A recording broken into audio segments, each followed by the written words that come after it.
Friends, எப்போவும் செய்கிற மாதிரி பொரியலே செய்யாமல் இன்றைக்கி வந்துட்டு டிஃப்ரெண்ட்டாக நம்ம பலாக்காய் வச்சுட்டு பொரியல் பண்ண போகிறோம். இந்த மாதிரி குட்டியாக ஒரு பலாக்காய் வாங்கிக்கோங்க, முத்தலாகாமல்.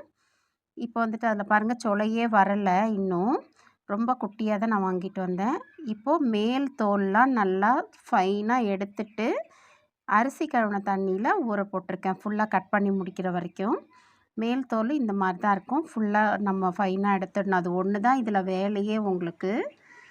இப்போ வந்துட்டு மஞ்சத்தூள் ஒரு அரை டீஸ்பூன், 1 டீஸ்பூன் அளவுக்கு சால்ட்டு போட்டு நல்லா வேக வச்சு எடுத்துடலாம்.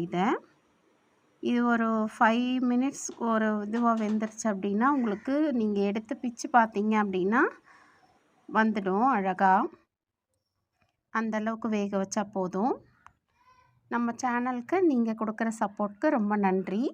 இந்த மாதிரி டிஃப்ரெண்ட்டான ரெசிபீஸ்லாம் உங்கள் ஃப்ரெண்ட்ஸுக்கும் ஷேர் பண்ணிவிட்டு நீங்களும் செஞ்சு பார்த்துட்டு எனக்கு கமெண்டில் சொல்லுங்கள். இப்போ பார்த்தீங்கன்னா அது வேகட்டும். அதுக்குள்ளே நம்ம தேங்காய் 2 ஸ்பூனு, ஒரு பச்சை மிளகாய், 1/2 டீஸ்பூன் அளவுக்கு ஜீரகம் போட்டு இந்த மாதிரி ஒரு ஓட்டு ஓட்டிட்டு நசுக்கிட்டு வந்துடலாம். மிக்சிலேயே ஒரு ஓட்டு ஓட்டி எடுத்துகிட்டு வந்துடுங்க. இப்போ பாருங்கள், காய் வெந்துருச்சு.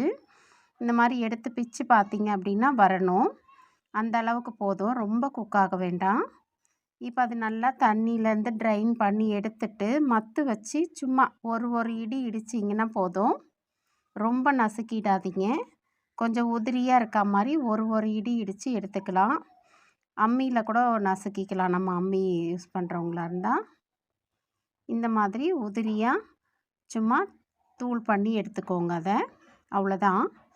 இப்போ நம்ம ஒரு கடாய் வச்சுட்டு அதில் தேங்காய் எண்ணெய் ஒரு 2 டீஸ்பூன் விட்டுட்டு, கடுகு ஒரு 1/2 டீஸ்பூன், ஜீரகம் சும்மா 2 பிஞ்ச் அளவுக்கு, ஒரு 1/2 டீஸ்பூன் அளவுக்கு உளுத்தம்பருப்பு, கொஞ்சம் கருவேப்பிலை. நம்ம ஆல்ரெடி பச்சை மிளகாய் அரைச்சிருக்கோம், அதனால் காஞ்ச மிளகா சும்மா ஒன்று கிள்ளி போட்டிருக்கேன் நான் இதில் ஃப்ளேவருக்காக.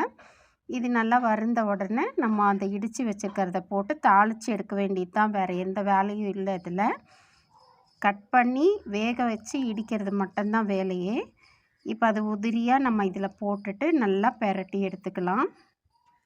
உதுத்து விட்ட மாதிரியே தான் நீங்கள் பெரட்டணும்.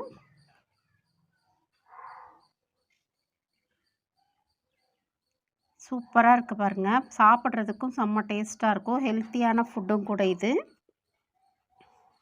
இப்போ நம்ம அந்த தேங்காய் இடித்து வச்சுருக்கோம் இல்லையா, அதை இதில் சேர்த்துட்டு கிளறிடலாம்.